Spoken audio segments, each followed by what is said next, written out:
Hello all, welcome to Homeschool, and we are with the chapter Fundamental Unit of Life. In that we have come to the last session where we got to discuss two important cell organelles. Yeah. So in my previous class we learned about the mitochondria, isn't it? The powerhouse of the cell, and also about the lysosomes. And today we will talk about the very simple cell organelle, that is vacuoles. Okay, so vacuoles are very simple, guys. They are just the storage sacs of a cell. Okay, let me show it in a different color.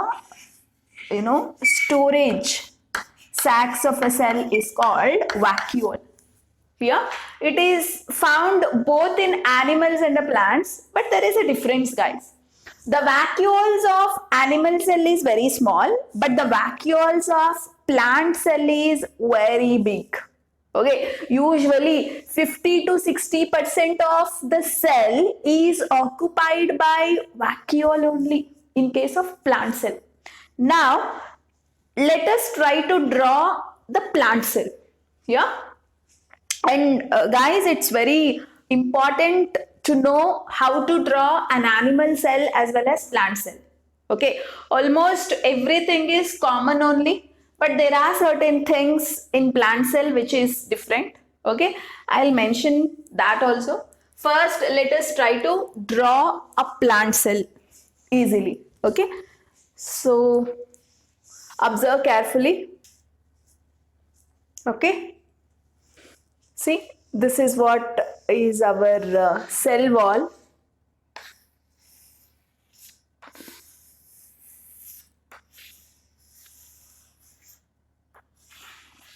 Okay, cell wall, right? And inside you actually have a cell membrane. See, guys, this is a cell membrane. Can show continuity, right? And definitely even the plant cell has a nucleus. Okay, say imagine this is a membrane bond nucleus which is there, and definitely it also has the other cell organelles like endoplasmic reticulum and various other things, and Golgi complex also would be present. See, this is a Golgi complex, right? And lysosomes are also present, guys. Lysosomes are also present. Let me first label it in short: endoplasmic reticulum. Okay, and this is Golgi complex, and this is nucleus, and this is cell wall. Plant cell has a very important thing, that is cell wall. The cell wall is absent in case of animal cell. Okay, remember that, very important. And it has cell membrane, that is plasma membrane. Okay, and you see, I'm talking about vacuole, isn't it? You see the size of the vacuole. This is vacuole in case of plant cell. And plant cell also have certain specialized cell organelle, that is chloroplast, guys. Okay, so you also have chloroplast in case of plant cell. Chloroplast. Okay, and no doubt mitochondria is also present, right? Mitochondria is also present in plant cell. Everything is common only. Mitochondria. Okay. Just see the size of the vacuole. This is the vacuole in case of plant cell, and this is the vacuole in case of animal cell. See, because vacuole is the one which actually stores some solid and liquid substances. Okay, in the plant cell, the water content has to be very much highest inside the cell, and the cell is little turbid and it is rigid, and that turbidity and rigidity is maintained by vacuole.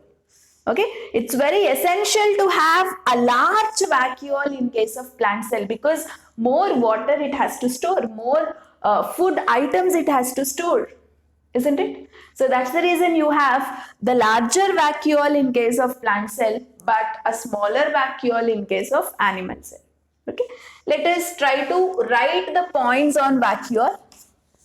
So the very first point is vacuoles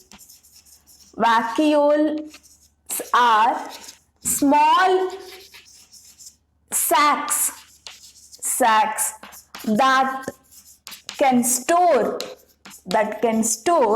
certain solids and liquids like water, minerals. Okay, all these things are stored in vacuoles itself.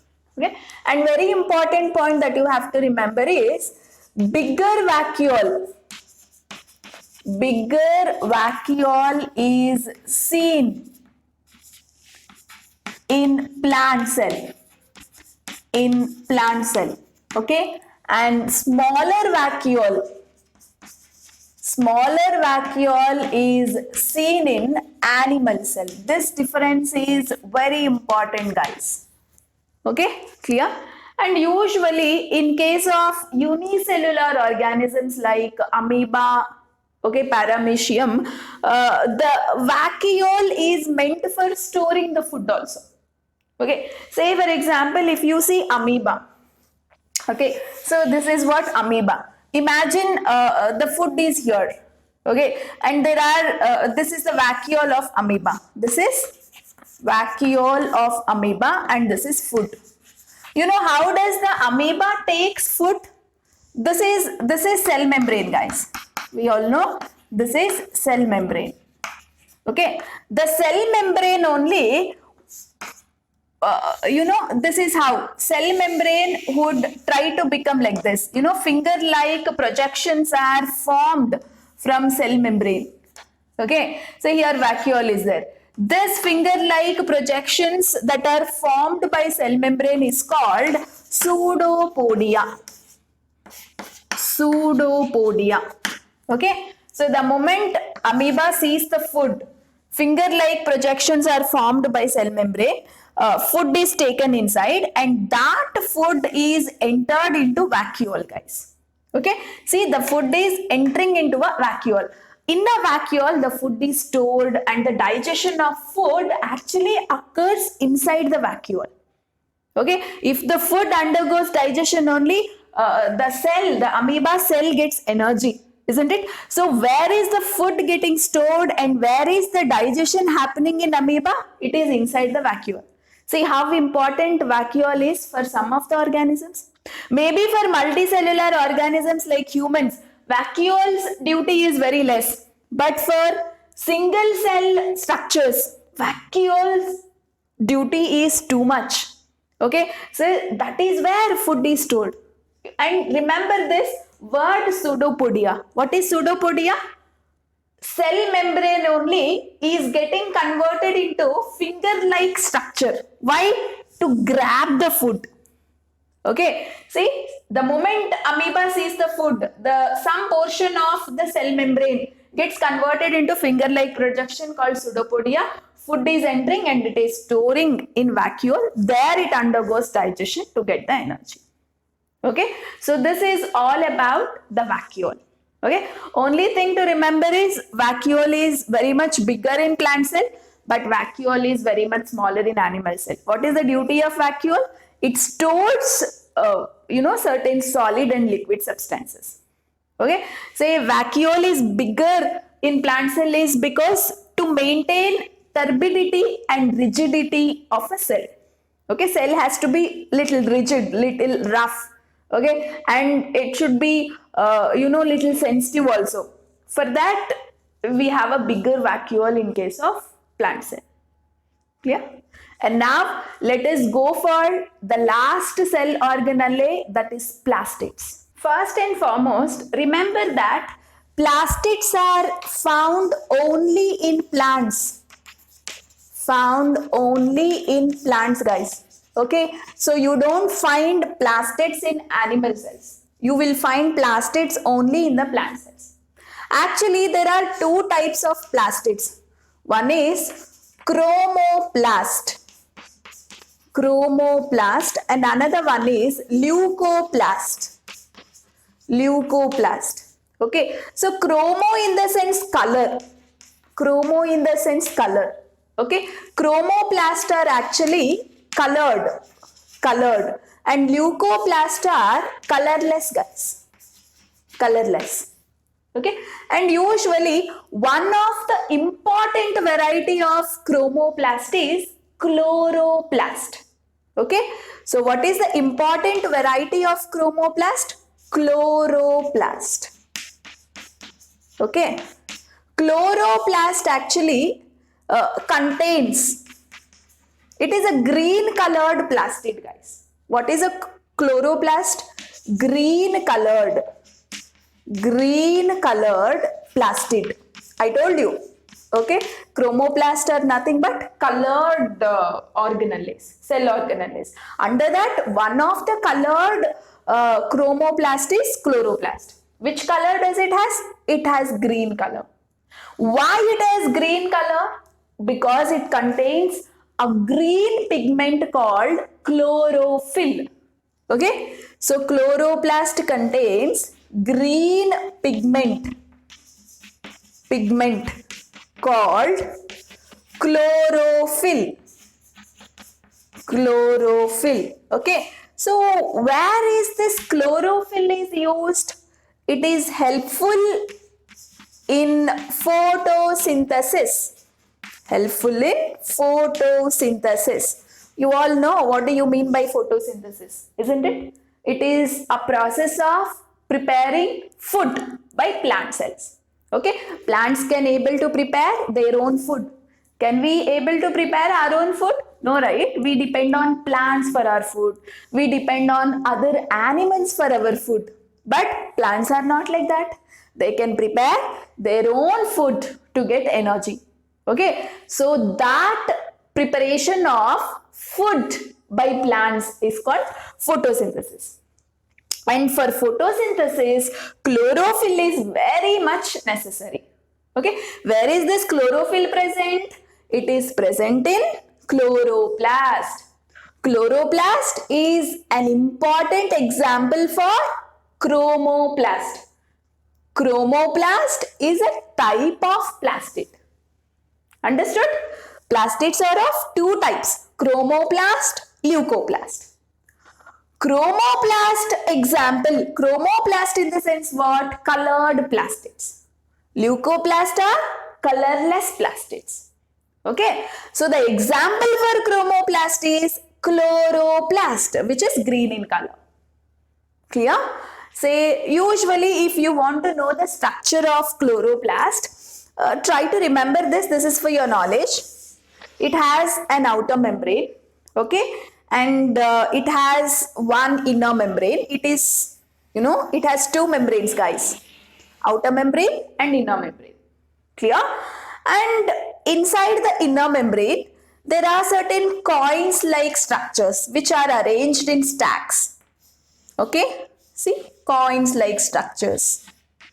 These are coins-like structures. And these structures are actually connected with each other. They are connected with each other. Each coin is actually called as thylakoid. It is called as thylakoid.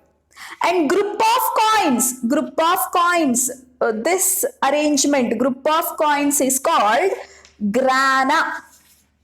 It is called grana. Okay, and where is this grana are present? Actually, it is present in some liquid, the fluid area. Okay, inside the inner membrane, there is a lots of fluid. So, in this fluid, the granas are present and they are connected. Okay, and this fluid is actually called as stroma. It is called stroma. Clear? Chloroplast has two layers, outer layer, inner layer.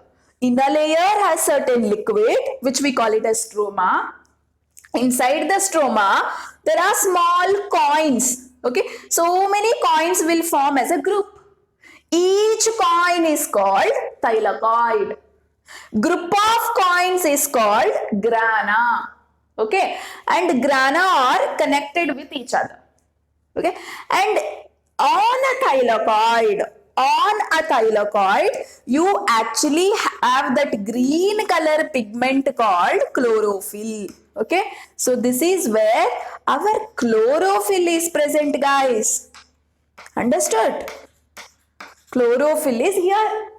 So what is the duty of chlorophyll? Chlorophyll is helpful in photosynthesis. Very, very, very important. Okay. So this is all about chloroplast. Clear? Fine. And now coming to leucoplast. Okay. Chromoplast duty we understood.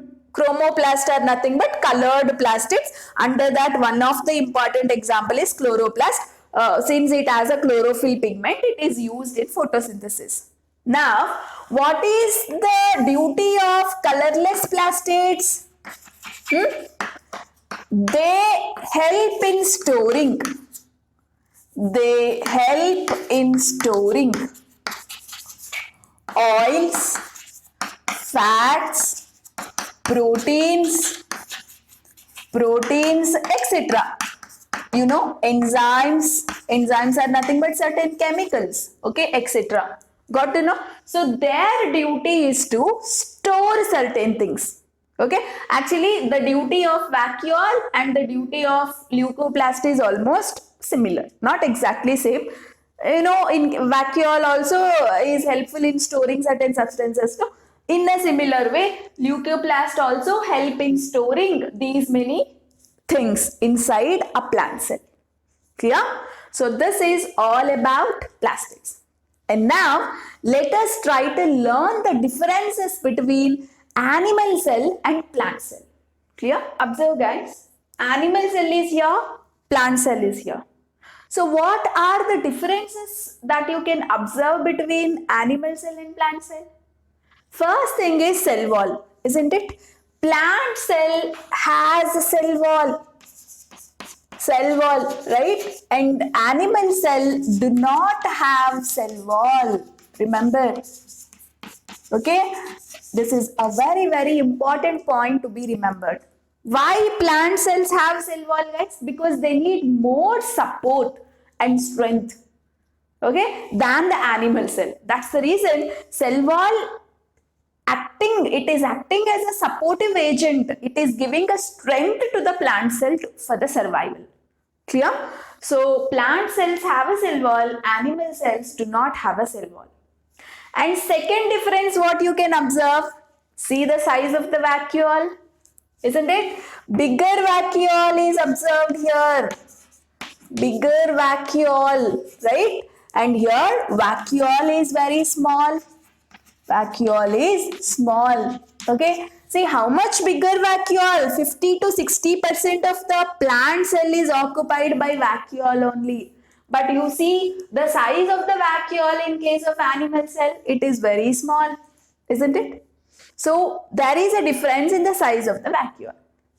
And the next important point is plastids are present here, right? What do you mean by plastids?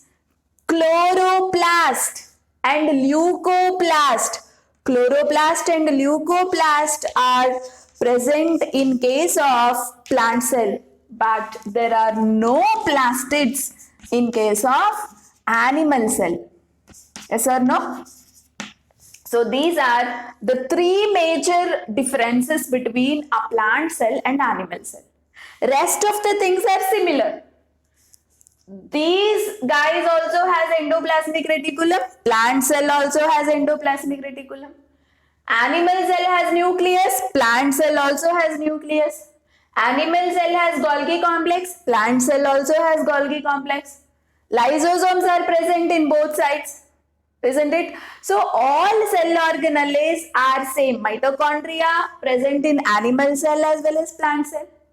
Only difference is, plastids are present, that is chloroplasts are present in a plant cell, whereas chloroplast and all will not be present in animal cell. Larger vacuole here, smaller vacuole here. Cell wall is there, extra supporting agent. Cell wall is not there. Okay, so these are the only differences between plant cell and animal cell. Okay, and now one important question: which organelle has their own genetic material, their own DNA? We studied mitochondria as well as chloroplast. Okay, so remember this point, guys. This is very important. Mitochondria, where it is present in both animal cell as plant cell, and chloroplast, where is chloroplast present? Only in a plant cell, isn't it? And both of them have their own genetic material, their own DNA, or in other words, we can call this as genetic material. Okay, actually these guys doesn't depend on the nucleus for its survival, for its function. You know, they can maintain on their own.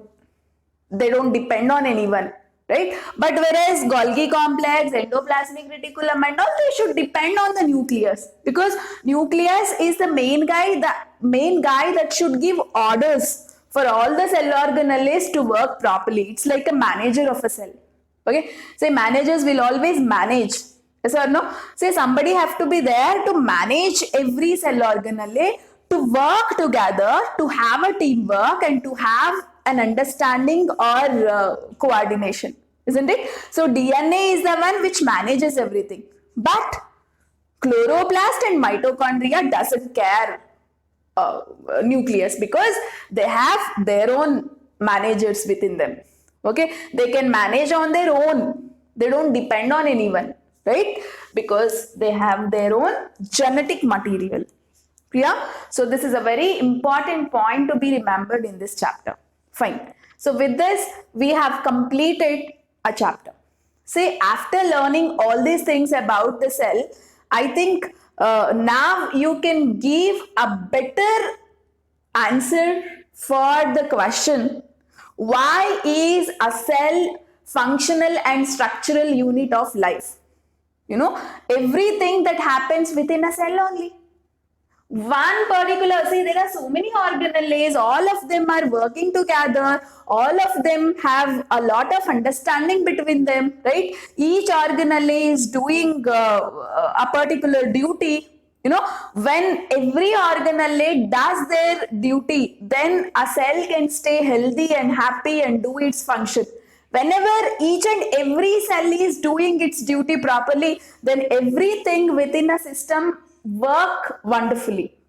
Okay, a person or a living body can stay fit and healthy. It can stay happy when all the cells are working, functioning very nicely within a body, isn't it? So that's the reason we finally call the cell is the basic functional and structural unit of a living system or a living life.